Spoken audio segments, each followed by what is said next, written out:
C'était le pire travail de babysitting que j'ai jamais eu. Mon amie Stella m'a appelée en pleurs, me suppliant de garder ses enfants pendant quelques heures parce que sa mère venait d'avoir une crise cardiaque. Je suis arrivée chez elle et son taxi sortait déjà de l'allée. Elle a baissé les vitres pour me prévenir que son ex-mari, Ryan, avait perdu la garde le mois dernier après avoir cassé le bras de Josh et qu'il traînait autour de la maison dernièrement. Je n'ai même pas eu le temps de répondre avant qu'elle ne file à toute vitesse. Les enfants regardaient la télévision quand je suis entrée.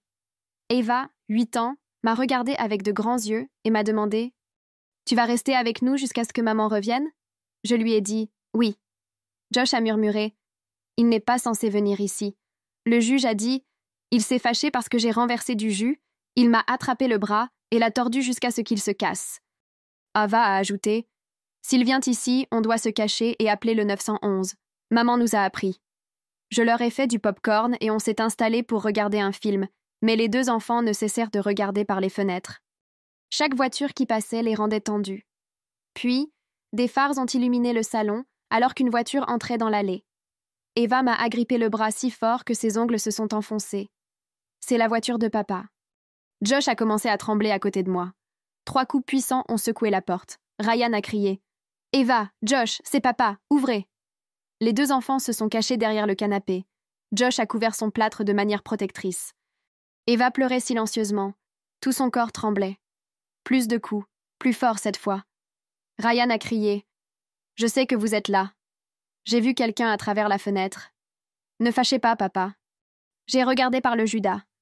Un homme en chemise de ville froissée se tenait là, se balançant un peu. Même d'ici, je pouvais sentir l'alcool. Ryan a crié « Les enfants, je peux entendre la télé. Je viens de rendre visite à grand-mère ce matin. » Je suppose que le stress était trop pour son vieux cœur. Le sang s'est glacé dans mes veines. J'ai sorti mon téléphone pour appeler le 911, mais Ryan a dû l'entendre parce qu'il a collé son visage à la porte et a dit « Je sais que Stella n'est pas là. Je l'ai vue partir, se précipitant à l'hôpital. N'est-ce pas ?» Je suis restée silencieuse, mes doigts tremblants tapant le numéro. Ryan a crié « C'est ma maison !» et a commencé à frapper des 2 poings. « Josh, tu sais ce qui se passe quand tu n'obéis pas. » Les enfants sanglotaient maintenant. Le martèlement s'est arrêté et j'ai entendu des pas s'éloigner. J'ai regardé par la fenêtre latérale et j'ai vu Ryan se diriger vers sa voiture. Il a ouvert le coffre et a sorti une clé en croix. Ryan a crié « Dernière chance. Soit vous ouvrez la porte, soit j'entre. » J'ai attrapé les 2 enfants et nous avons couru à l'étage, dans la salle de bain. Ava a murmuré « Verrouille la porte. Il ne peut pas casser la serrure. On a déjà essayé avant. » Le bruit de verre brisé est venu d'en bas. Il avait brisé la fenêtre avant. On pouvait l'entendre briser le verre restant, puis entrer. La voix de Ryan est arrivée d'en bas, plus calme maintenant, ce qui était d'une certaine manière pire.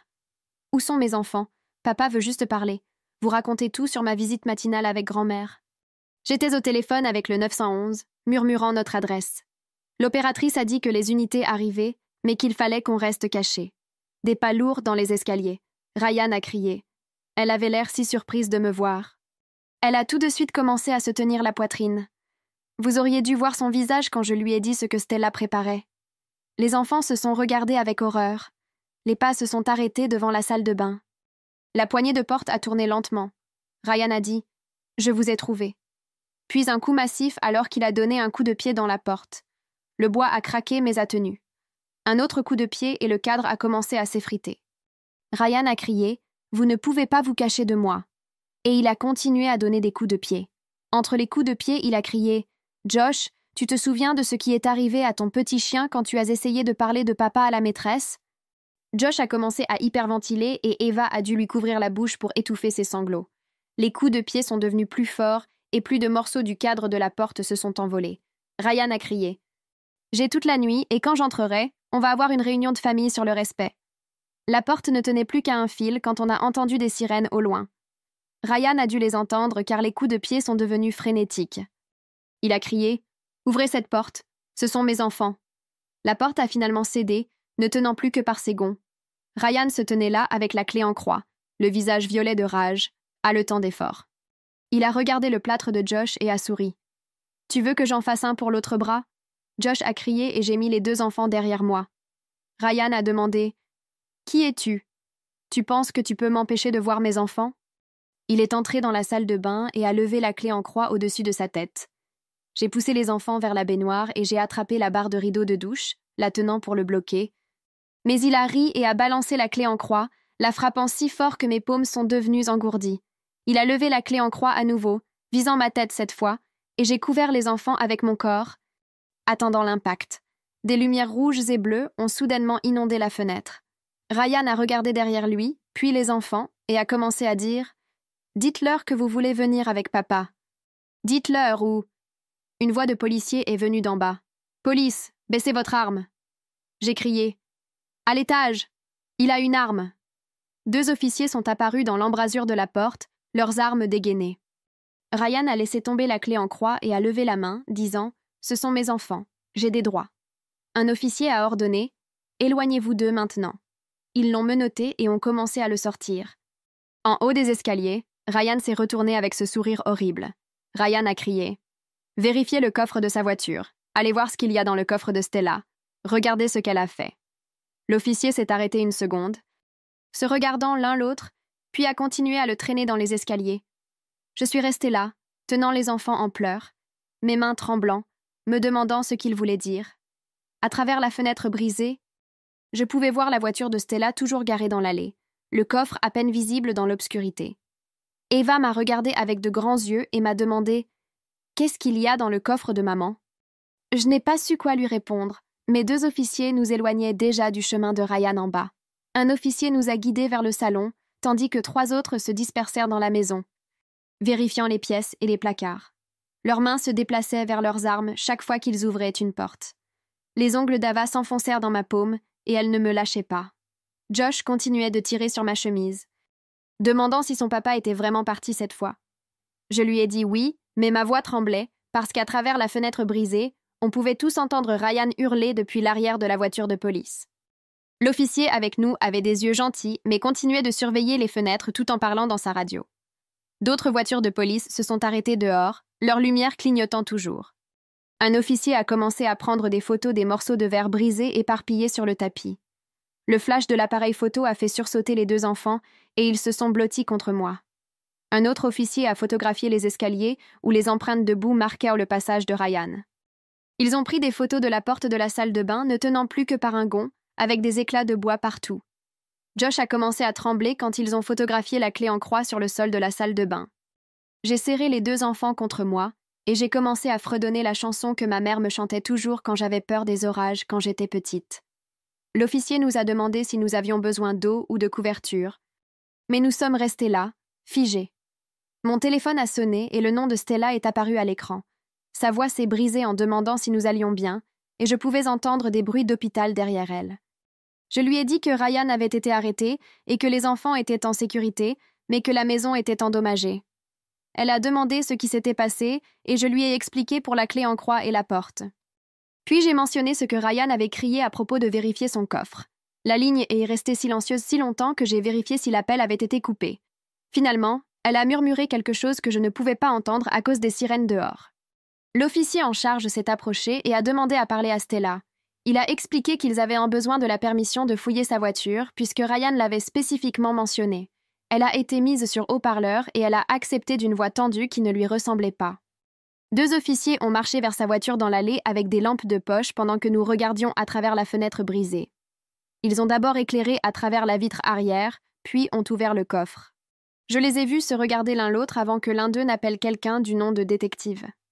La lumière du coffre a montré 2 petites valises et les officiers les ont sorties avec soin. Ils ont trouvé des passeports avec les photos des enfants à l'intérieur. Une épaisse enveloppe pleine d'argent a été comptée et photographiée. Un officier a soulevé un téléphone à bas prix et a pris d'autres photos. Mon estomac s'est tordu en comprenant ce que tout cela signifiait. Stella avait prévu de s'enfuir avec les enfants.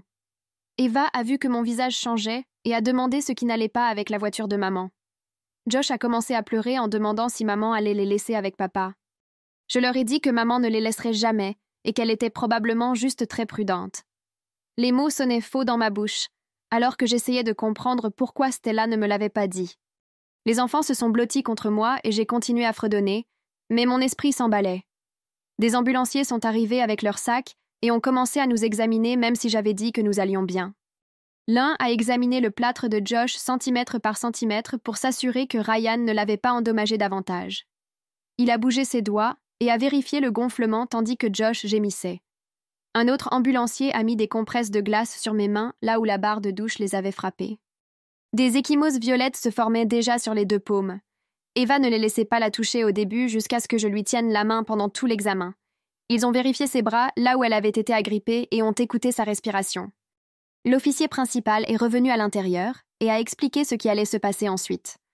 Ryan serait probablement libéré sous caution dans un jour ou 2, mais il y aurait une ordonnance de protection d'urgence. Il a dit que Ryan avait fait irruption et nous avait menacés avec une arme et avait violé son ordonnance de garde. C'était des accusations graves, mais pas assez pour le retenir sans caution. Mes mains ont recommencé à trembler, en pensant à Ryan de retour dans les rues dans quelques jours seulement. L'officier a dit qu'une voiture de police patrouillerait régulièrement, mais que nous devions rester ailleurs si possible. Le détective est arrivé environ 1 heure plus tard avec un enregistreur. Je me suis demandé ce que Stella pensait vraiment. Faire ses plans d'évasion sans le dire à personne. La façon dont elle a figé au téléphone quand ils ont trouvé ses valises m'a rendue curieuse de savoir depuis combien de temps elle planifiait cette escapade secrète avec les enfants. Il m'a demandé de tout raconter à nouveau, du premier coup de Ryan jusqu'à ce que la police l'arrête. Je me suis souvenu clairement de la menace sur le chiot et de la réaction de Josh. J'ai décrit la façon dont Ryan a souri quand il a levé la clé en croix au-dessus de ma tête. Le détective a tout enregistré sur son téléphone et a hoché la tête à la pire partie. Il a posé des questions spécifiques sur ce que Ryan a dit à propos de la visite de grand-mère ce matin-là. J'ai répété ces mots exacts sur grand-mère qui se tenait la poitrine quand elle l'a vu. Le détective a pris des notes sur Ryan affirmant qu'il avait dit à grand-mère ce que Stella préparait. Il a demandé si j'avais remarqué quelque chose d'inhabituel dans le comportement de Stella dernièrement. J'ai dit qu'elle semblait stressée, mais je pensais que c'était juste à cause de la bataille pour la garde. Le temps passait lentement alors que d'autres officiers entraient et sortèrent de la maison. Quelqu'un a barricadé la fenêtre brisée avec du contreplaqué qui a assombri la pièce. Les enfants ont somnolé blottis contre moi sur le canapé pendant que je regardais chaque ombre dehors. À 2 heures du matin, des phares ont illuminé la fenêtre barricadée et le taxi de Stella s'est arrêté. Elle semblait avoir vieilli de 10 ans en une nuit avec ses cheveux en bataille et son maquillage qui avait coulé. Elle a vu le coffre de sa voiture toujours ouvert avec les valises alignées sur le côté. Son visage s'est effondré et elle a commencé à pleurer avant même d'arriver à la porte. Les enfants se sont réveillés et ont couru vers elle en appelant maman. Elle est tombée à genoux et les a serrés fort dans ses bras. Mais je sentais quelque chose de différent entre nous maintenant. Je me demandais quoi d'autre elle ne m'avait pas dit sur Ryan ou ses plans de fuite. Le téléphone a sonné à 3h30 du matin et nous a fait toutes les deux sursauter. L'écran affichait un numéro bloqué qui a rendu le visage de Stella blanc avant même qu'elle ne réponde. Une femme des services de protection de l'enfance a expliqué que le rapport de police avait déclenché un examen automatique du domicile. Procédure standard. Quand des enfants sont impliqués dans des incidents de violence domestique et qu'une travailleuse sociale nommée Thea Chapman viendrait dans l'après-midi pour évaluer la situation et interroger tout le monde.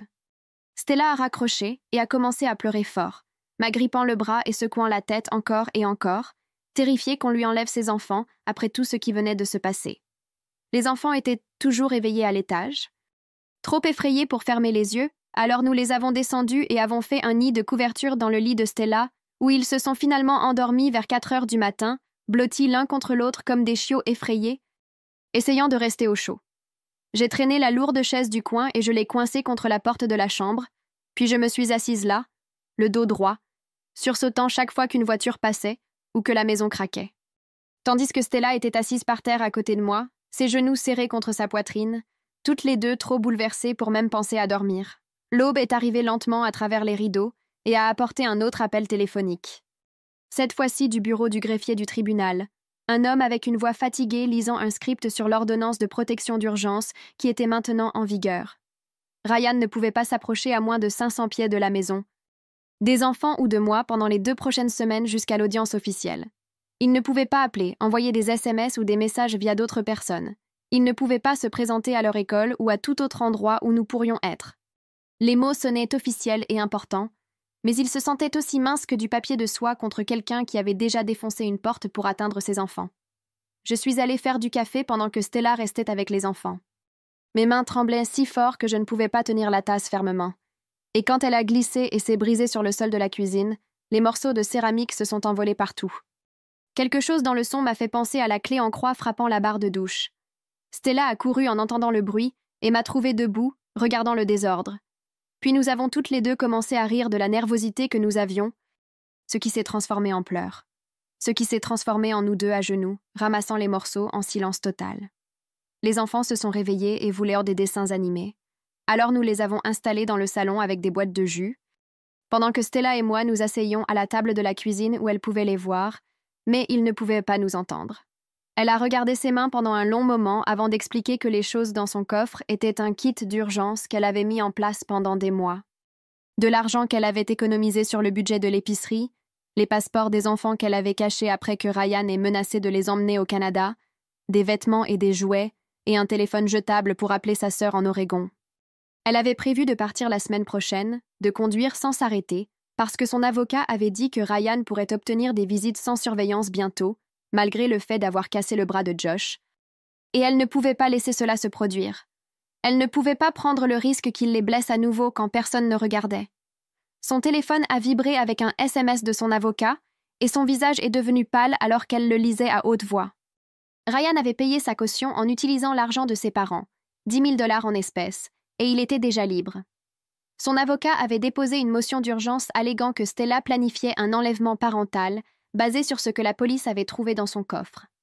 L'ordonnance de protection tenait toujours, mais savoir qu'il était libre, probablement assis dans sa voiture quelque part en train de planifier son prochain coup, m'a donné la chair de poule. Le détective Kenny Meadows est apparu cet après-midi-là dans une voiture banalisée. Un grand homme aux yeux gentils qui s'est assis à notre table de cuisine avec un carnet et m'a demandé de tout raconter à nouveau, en particulier les menaces que Ryan a faites. Il était vraiment intéressé par le commentaire sur le chiot. Il n'arrêtait pas de demander si les enfants avaient déjà mentionné un animal de compagnie, s'il y avait des photos quelque part. Et Stella est devenue pâle et a murmuré que leur Golden Retriever, Max, avait disparu l'année dernière juste après qu'elle ait demandé le divorce. Il s'était simplement volatilisé de la cour arrière un jour. Le détective a noté cela et a demandé si elle avait déposé un rapport de police. Mais Stella a secoué la tête. Elle a dit que Ryan lui avait dit que le chien s'était probablement enfui parce que même les animaux pouvaient ressentir quand ils n'étaient plus désirés. Juste à ce moment-là, la voisine d'en face a frappé à la porte. Une femme âgée tenant son téléphone, disant que la caméra de sa sonnette aurait pu capturer quelque chose d'utile de la nuit précédente. Le détective Meadows a regardé les images là-bas sur son téléphone, et sa mâchoire s'est serrée pendant que nous le regardions, clair comme le jour, en train de crier à propos du chiot.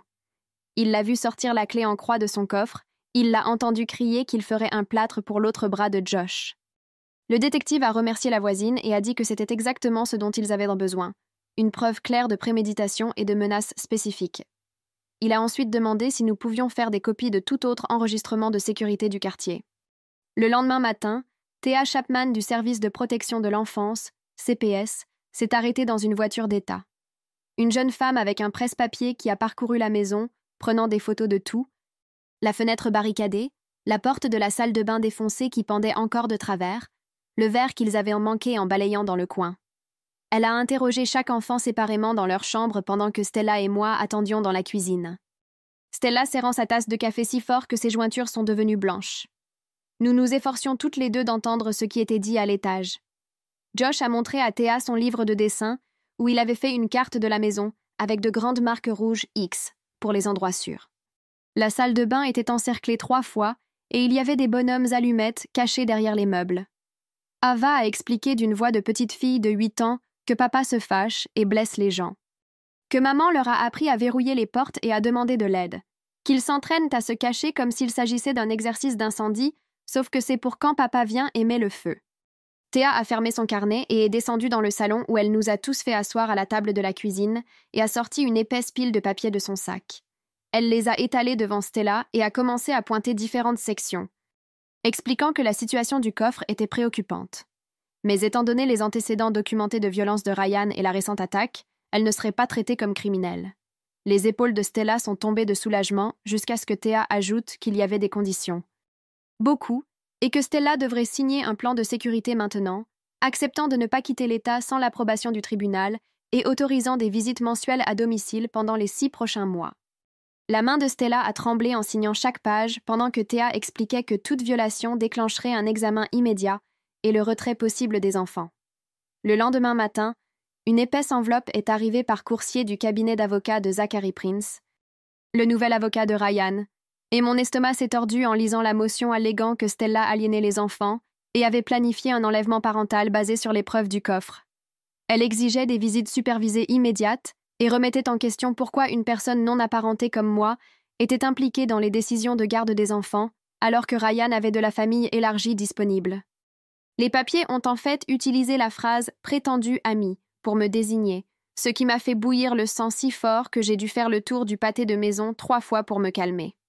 Cet après-midi-là, en vérifiant mon téléphone au travail, un message Facebook est apparu d'un compte sans photo de profil qui disait simplement « Tu aurais dû te mêler de tes affaires et de rien d'autre ». J'ai immédiatement fait une capture d'écran et l'ai transmise au détective Meadows, qui a appelé en 10 minutes pour dire que c'était probablement un des amis de Ryan, puisque Ryan ne pouvait pas me contacter directement depuis la prison, et de continuer à tout documenter. 2 jours plus tard, le détective Meadows a appelé avec les résultats préliminaires de l'autopsie de grand-mère, confirmant qu'elle était morte d'une crise cardiaque massive avec des hormones de stress en flèche, mais il n'y avait aucune preuve physique d'agression, donc il ne pouvait pas accuser Ryan, même si nous savions tous que sa visite matinale l'avait déclenchée. Le médecin légiste a trouvé qu'elle s'était agrippée si fort la poitrine qu'elle avait laissé des marques d'ongles sur sa peau et que les fleurs que Ryan avait achetées étaient éparpillées sur toute son allée. Mais rien de tout cela ne prouvait un meurtre.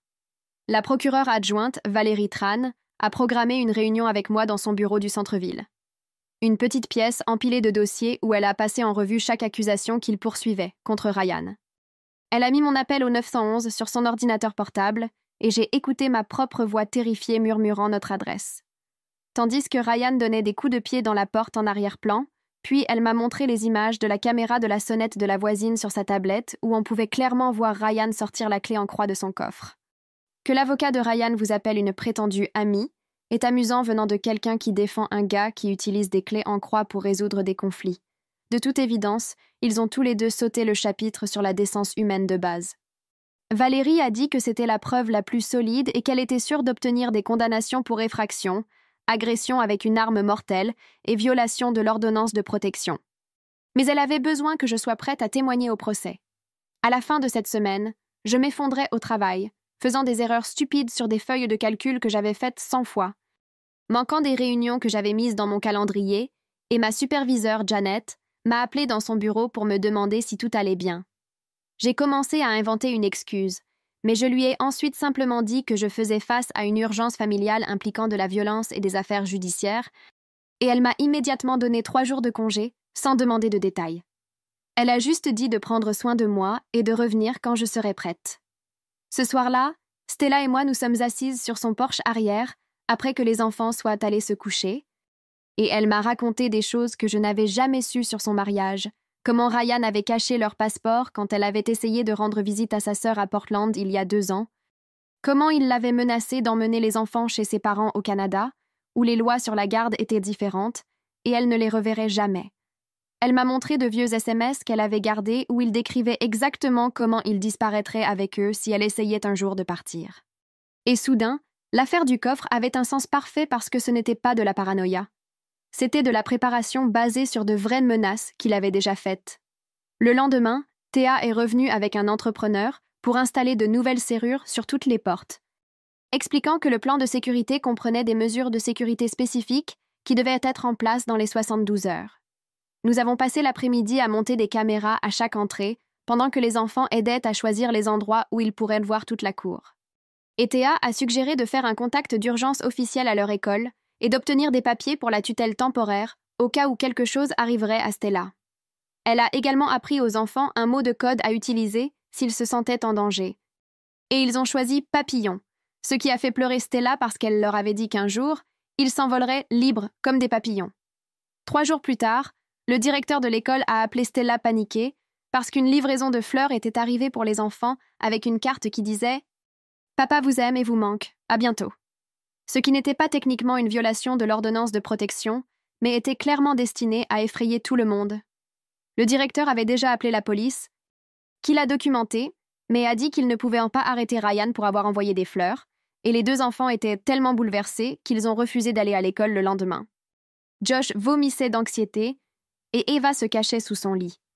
La thérapeute que Stella a trouvée par l'intermédiaire des services aux victimes était une femme nommée Dr. Finley, qui se spécialisait dans le traumatisme infantile et a passé la première séance juste à jouer avec des blocs pendant que les enfants parlaient. Elle a documenté que Josh n'utilisait pas son bras droit, même si c'était le gauche qui était cassé, comme si son cerveau avait confondu quel bras était blessé. Et Eva avait commencé à s'arracher les cils un par un quand elle devenait nerveuse. Ce qu'elle faisait constamment maintenant. 2 semaines plus tard, nous étions assis dans la salle d'attente du tribunal pendant que l'avocat de Ryan n'arrêtait pas de vérifier son téléphone et semblait ennuyé. L'audience de l'ordonnance de protection était censée commencer à 9 heures, mais le juge était en retard d'une autre affaire. Stella n'arrêtait pas de lisser les cheveux de Josh, même s'ils étaient déjà parfaits.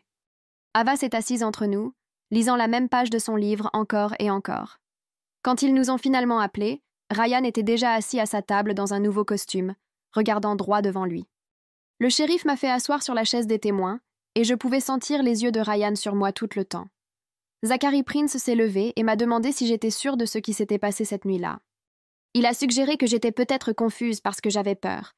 Il a dit que les témoins se souvenaient souvent mal des choses quand ils paniquaient. Le procureur a objecté et a demandé à faire jouer les images de la caméra de la sonnette. Toute la salle d'audience est devenue silencieuse pendant que nous écoutions la voix de Ryan disant ces mots sur le chiot de Josh. Le visage du juge a complètement changé et il s'est penché en avant sur sa chaise. Il a demandé à l'entendre à nouveau et cette fois, il a noté quelque chose. Quand Zachary a essayé d'expliquer que c'était juste un père frustré, le juge l'a interrompu. Il a accordé l'ordonnance de non-contact pour 6 mois et a dit que Ryan avait besoin d'une évaluation psychologique avant toute visite. Ryan s'est levé d'un bond et a commencé à crier que nous mentions.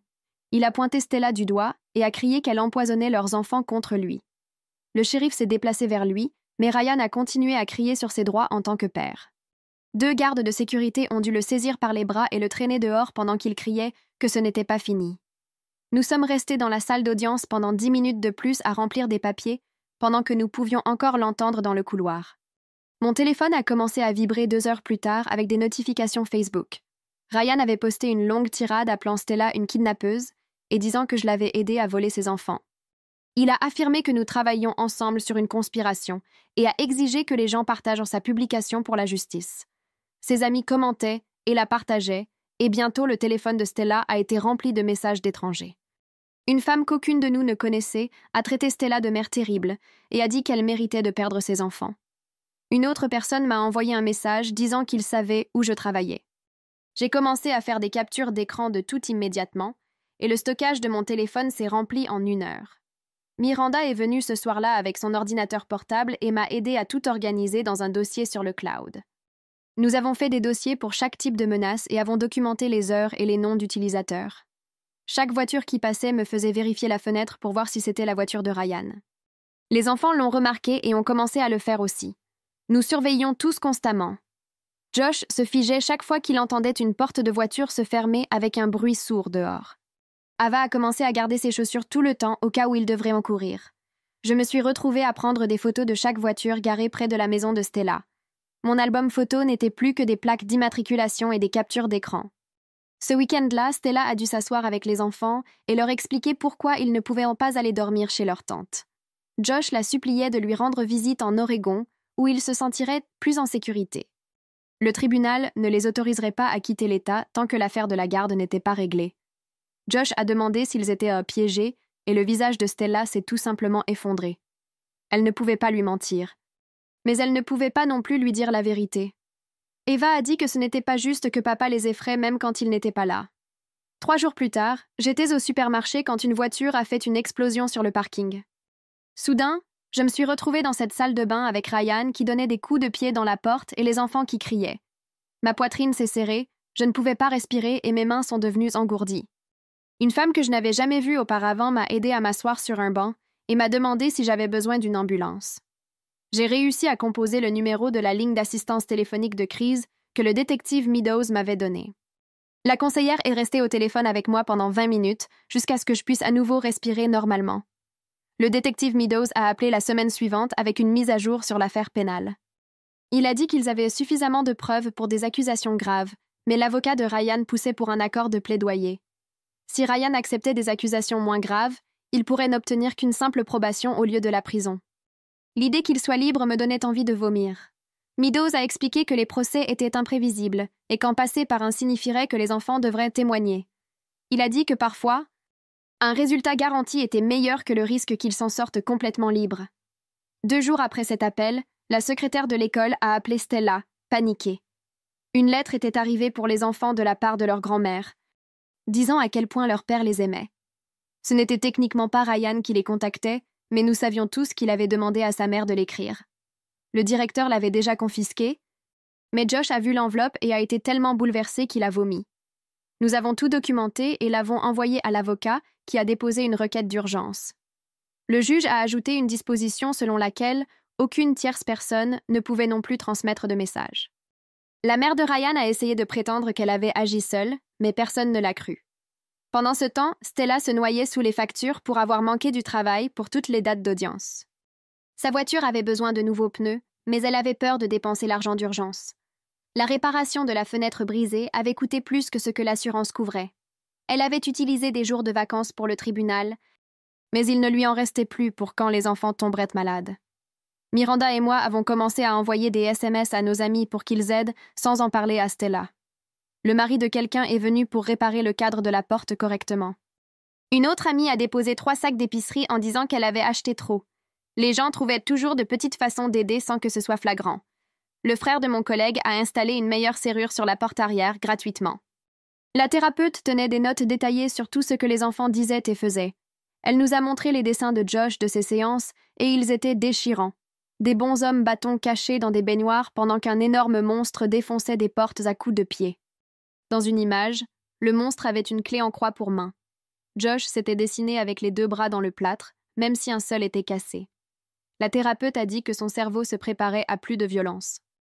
Ava avait commencé à écrire des histoires pendant ses séances sur des filles qui avaient toujours 3 plans d'évasion. Chaque histoire se terminait avec les héroïnes s'échappant juste à temps. La thérapeute a expliqué que c'étaient des mécanismes d'adaptation, mais qu'ils montraient des schémas de traumatisme clairs. Elle a dit que ces notes seraient une preuve importante pour assurer la sécurité des enfants. Le pire était de voir comment les enfants s'étaient adaptés à avoir peur tout le temps. Ils ont développé tout un système pour vérifier les sorties chaque fois qu'ils entrèrent dans une pièce. Josh testait les poignées de porte pour s'assurer qu'elles se fermaient correctement. Eva tenait une liste d'adultes sûrs à l'école vers qui elle pouvait courir. Ils ne le faisaient même plus consciemment. C'était simplement devenu une partie de la façon dont ils se déplacèrent dans le monde. Le détective Meadows a appelé 3 jours plus tard, alors que je préparais le petit déjeuner pour les enfants, et a demandé s'il pouvait passer avec quelques mises à jour. Cette histoire de lettre de grand-mère est intéressante. Ryan utilise sa mère comme messagère maintenant que le contact direct est bloqué. C'est une façon assez calculée de contourner l'ordonnance de protection. En demandant à sa propre mère de faire son sale boulot pendant qu'il se déclare innocent. Il est arrivé 20 minutes plus tard avec un dossier plein de papiers et les a étalés sur la table de la cuisine de Stella pendant que les enfants regardaient des dessins animés dans la pièce d'à côté. Il a sorti un reçu d'une station-service et une image fixe de la caméra de sécurité montrant Ryan en train de faire le plein à une station à seulement 3 kilomètres de la maison de la grand-mère. Daté et horodaté 1 heure avant sa crise cardiaque. Le reçu montrait qu'il avait acheté un bouquet de fleurs variées en même temps que l'essence. Meadows a montré une autre photo qui montrait le même type de fleurs éparpillées sur l'allée de la grand-mère lorsque les ambulanciers sont arrivés. Ryan avait dit à son avocat qu'il avait été au travail toute la matinée, mais la vidéo de la station-service a prouvé le contraire. Ce n'était pas suffisant pour l'accuser d'avoir causé sa mort, mais cela le plaçait sur les lieux alors qu'il prétendait être ailleurs. 2 semaines plus tard, Stella a reçu une assignation au travail. Ses mains tremblaient alors qu'elle lisait les pages. Zachary Prince exigeait tous ses relevés bancaires de la dernière année, essayant de prouver qu'elle avait prévu de kidnapper les enfants. Les documents énuméraient chaque retrait d'argent qu'elle avait fait, chaque site web de voyage dans l'historique de son navigateur que l'expert en technologie du tribunal avait trouvé, chaque recherche d'appartement dans d'autres États. Je l'ai emmenée au dépôt le lendemain matin, et elle a vomi 2 fois dans la salle de bain du palais de justice avant même que nous arrivions à la salle de conférence. Elle a dû rester assise là pendant 3 heures pendant que Zachary passait en revue chaque transaction, lui demandant pourquoi elle avait retiré 500 $ ici, 300 là, pourquoi elle avait cherché des prix de location en Oregon. Valérie Tran m'a appelé la même semaine pour commencer à me préparer pour l'audience préliminaire. Elle est venue à mon appartement avec une pile de notes et nous nous sommes assises à ma table de cuisine pour passer en revue chaque détail de cette nuit. Elle m'a averti que Zachary essaierait de me faire paraître peu fiable. Il remettrait en question pourquoi je n'ai pas appelé le 911 plus tôt. Pourquoi j'ai emmené les enfants à l'étage au lieu de sortir par la porte arrière. Nous avons pratiqué mes réponses encore et encore jusqu'à ce que je puisse les dire sans que ma voix ne tremble. Elle m'a fait décrire la clé en croix qui se balançait vers ma tête de 20 manières différentes jusqu'à ce que je puisse le faire sans pleurer. Le rapport final du médecin légiste est arrivé pendant que nous nous entraînions et Valérie l'a lu à voix haute. La grand-mère était décédée d'un événement coronarien massif, déclenché par une réponse de stress aigu. Sa condition cardiaque existante la rendait vulnérable à un choc soudain. Il n'y avait aucune preuve d'agression physique, pas de contusion ni de blessure défensive, juste une vieille dame dont le cœur a cédé lors de ce que le rapport appelait une rencontre émotionnellement pénible. Stella s'est complètement effondrée en entendant cela, sanglotant que sa mère était morte effrayée et seule, pensant que sa fille était en danger à cause de Ryan. Le voisin d'un peu plus bas dans la rue a frappé à la porte de Stella ce week-end avec une clé USB, disant que sa caméra de sonnette avait un angle plus large qu'il ne l'avait réalisé. Nous l'avons branchée sur l'ordinateur portable de Stella et avons vu Ryan trébucher de sa voiture au coffre. Clairement ivre, même de l'autre côté de la rue. On pouvait le voir sortir la clé en croix, en tester le poids dans sa main, puis se diriger vers la maison avec détermination. Son visage était parfaitement visible dans une image où il est passé sous le lampadaire. Le détective Meadows est venu tout de suite quand nous avons appelé et a dit que c'était exactement ce dont ils avaient besoin pour des accusations solides. Je recevais des messages depuis des semaines de faux comptes de médias sociaux et j'avais fait une capture d'écran de chacun d'eux. Ils disaient en tous des variations de la même chose, que j'aurais dû me tenir à l'écart, que je regretterais de m'être impliquée, que des accidents arrivent aux gens qui ne se mêlent pas de leurs affaires. J'ai imprimé les 47 messages et je les ai donnés à Valérie lors de notre prochaine réunion. Elle les a étalés sur son bureau et a souligné comment les schémas de langage étaient similaires, comment ils provenaient tous d'adresses IP tracées vers des endroits proches du lieu de travail de Ryan ou de la maison de ses parents où il logeait. Elle a ajouté l'intimidation de témoins à la liste croissante des accusations, expliquant que chaque nouvelle accusation signifiait plus de temps potentiel en prison et plus de protection pour les enfants grâce à des ordonnances d'éloignement plus longues. L'audience du tribunal de la famille a eu lieu un mardi matin et le juge a passé 1 heure à examiner toutes les preuves avant de rendre sa décision. Ryan devrait suivre 1 année complète de cours d'intervention pour agresseurs avant que toute visite non supervisée ne puisse être envisagée. Toutes les visites se dérouleraient dans un centre de supervision professionnelle avec du personnel qualifié et non dans les maisons des membres de la famille où ils pourraient manipuler la situation. Stella m'a serré la main si fort lorsque le juge l'a annoncé que cela m'a laissé des marques d'ongles. Nous savions que cela signifierait que cela traînerait pendant au moins 1 autre année, mais cela signifiait aussi que les enfants seraient nés protégés. Cette nuit-là, Stella m'a enfin raconté toute la vérité sur le téléphone jetable que la police avait trouvé dans son coffre. Elle l'avait acheté spécifiquement pour communiquer avec sa sœur à propos du plan d'évasion, sans que Ryan ne puisse suivre leur conversation via la facture de téléphone. Elle m'a montré le message texte qu'elle avait envoyé à propos des fonds d'urgence cachés dans divers comptes, des adresses de maisons sûres le long de la route de l'Oregon, des mots-clés à utiliser si Ryan écoutait. Elle a donné le téléphone au détective Meadows le lendemain, et son honnêteté sur le plan d'évasion a en fait aidé à rétablir une certaine confiance avec le CPS. Miranda est venue ce week-end avec son mari et un coffre plein de fournitures de la quincaillerie. Nous avons passé toute la journée à installer des barres de métal qui glissaient sur des rails dans les fenêtres, les rendant impossibles à forcer de l'extérieur. Elle avait acheté ces simples alarmes de porte qui hurlaient si quelqu'un les ouvrait sans appuyer d'abord sur un bouton caché. Nous avons laissé Josh et Ava aider à choisir où les mettre, et ils ont choisi chaque entrée possible, même la petite fenêtre du sous-sol. Les enfants voulaient choisir un mot-clé familial qui signifierait un danger. Et après avoir parcouru une 12aine d'options, ils ont choisi « papillon » parce que Stella leur avait dit qu'un jour ils seraient libres de voler comme des papillons. Cela m'a brisé le cœur d'entendre Josh s'entraîner à le dire d'une voix calme, comme on lui avait appris en thérapie. Le centre de visite supervisée a appelé 2 semaines plus tard pour confirmer la première visite programmée de Ryan. Et Stella a passé toute la nuit précédente à vomir d'anxiété. Je les ai emmenés au centre. Un bâtiment simple, sans enseigne, qui ressemblait à n'importe quel autre bureau de l'extérieur. Ryan est arrivé 15 minutes en retard, trébuchant hors d'un Uber et clairement agité. Le superviseur l'a rencontré à la porte et lui a expliqué les règles pendant que les enfants regardaient depuis la salle d'observation. Ryan n'arrêtait pas d'exiger d'être seul avec ses enfants disant que le superviseur violait ses droits en tant que parent, devenant plus bruyant à chaque refus. Quand les enfants ont finalement été amenés, Josh est resté collé au mur et n'a pas établi de contact visuel. Ryan lui a dit de venir faire un câlin à papa, et Josh a simplement secoué la tête, tout son corps tremblant. Le visage de Ryan est devenu rouge, et il s'est levé assez vite pour que sa chaise bascule, ce qui a fait tressaillir les deux enfants. Le superviseur s'est immédiatement mis entre eux et a dit que la visite devrait se terminer s'il ne pouvait pas rester calme. Ryan a attrapé sa veste et est parti en trombe. La visite entière ayant duré moins de 15 minutes. Le superviseur a tout documenté dans son rapport, notant son arrivée tardive, son agitation, son incapacité à respecter les limites des enfants et son départ agressif. 3 semaines plus tard, nous étions assis dans la salle d'attente du palais de justice et mes mains ne cessèrent de trembler.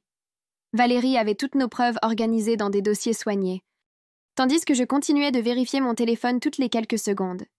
Le shérif nous a appelés dans la salle d'audience et là, à la table de la défense, il y avait Ryan avec Zachary, portant un costume trop grand pour lui. La juge était une femme plus âgée aux cheveux gris qui observait tout par-dessus ses lunettes. Valérie s'est levée et a commencé à diffuser les images de la caméra de la sonnette sur le grand écran. On pouvait voir Ryan, clair comme le jour, se diriger vers sa voiture et sortir la clé en croix de son coffre. Puis est venu l'audio de lui criant à propos du chiot de Josh et le visage de la juge s'est durci à chaque mot. Ensuite, elle a mis mon appel au 911 et entendre ma propre voix chuchoter notre adresse pendant que Ryan donnait des coups de pied dans la porte m'a donné mal au ventre. Valérie a montré des captures d'écran imprimées de tous les faux messages Facebook et a expliqué comment ils étaient tracés vers des adresses IP près du travail de Ryan. Zachary s'est levé et a dit que Ryan n'était qu'un père désespéré qui voulait voir ses enfants et que nous le faisions paraître pire qu'il ne l'était. La juge l'a regardé comme s'il avait dit quelque chose de stupide. Quand ce fut mon tour de témoigner, j'ai marché vers le banc des témoins avec des jambes qui ressemblaient à de la gélatine. Pendant 40 minutes, j'ai répondu aux questions sur cette nuit-là, gardant ma voix stable, même lorsque Zachary a suggéré que j'étais confuse ou que je mentais. Je me suis souvenue de ce que Valérie m'avait dit et je me suis contentée des faits sans m'énerver ni pleurer. Lorsque Zachary a demandé si j'avais peut-être mal interprété les intentions de Ryan, j'ai pointé l'écran où l'on pouvait encore voir la clé en croix dans sa main. La juge m'a demandé directement si je craignais pour notre sécurité et j'ai dit oui sans hésitation. Quand je me suis finalement rassise, Stella m'a attrapé la main et l'a serrée si fort que j'ai cru que mes doigts allaient se casser. La juge a pris 20 minutes pour examiner tout, puis est revenue et a dit qu'elle avait trouvé une cause probable pour toutes les accusations. Violation de domicile, agression avec une arme mortelle, violation de l'ordonnance de protection et intimidation de témoins. Tout avait suffisamment de preuves pour aller au procès. Le visage de Ryan est devenu d'un rouge vif et il a commencé à se lever, mais Zachary l'a tiré vers le bas et lui a chuchoté quelque chose à l'oreille. 2 jours plus tard, Valérie a appelé pour dire qu'elle offrait à Ryan un accord de plaidoyer. 2 ans de probation, compléter le programme pour agresseurs, maintenir l'ordonnance de non-contact, visite uniquement supervisée et remettre toutes les armes qu'il possédait. Ce n'était pas autant que nous le voulions, mais elle a expliqué que les procès sont risqués et les jurés ont parfois pitié des parents qui prétendent qu'ils voulaient juste voir leurs enfants. S'il acceptait l'accord, nous aurions une protection garantie. Mais si nous allions au procès et perdions, il pourrait s'en sortir libre. L'avocat de Ryan, qui le qualifie de père désespéré, après avoir vu les images de lui tenant une clé en croix, est un virage de niveau olympique. La prochaine chose qu'il dira, c'est que les fausses menaces Facebook n'étaient là que des demandes d'amis vraiment agressives. La semaine suivante, nous avons dû aller au tribunal de la famille pour la situation du coffre. La juge a regardé toutes les preuves de Stella en train de faire ses valises pour fuir et a secoué la tête. Elle a dit à Stella que planifier de fuir avec les enfants était mal, même si elle avait peur. Mais ensuite, elle a regardé les photos du bras cassé de Josh et les rapports de police et a dit qu'elle comprenait pourquoi une mère pouvait paniquer. Elle a mis des restrictions de voyage, de sorte que Stella devait donner un préavis de 48 heures avant tout voyage, mais elle ne lui a pas retiré la garde.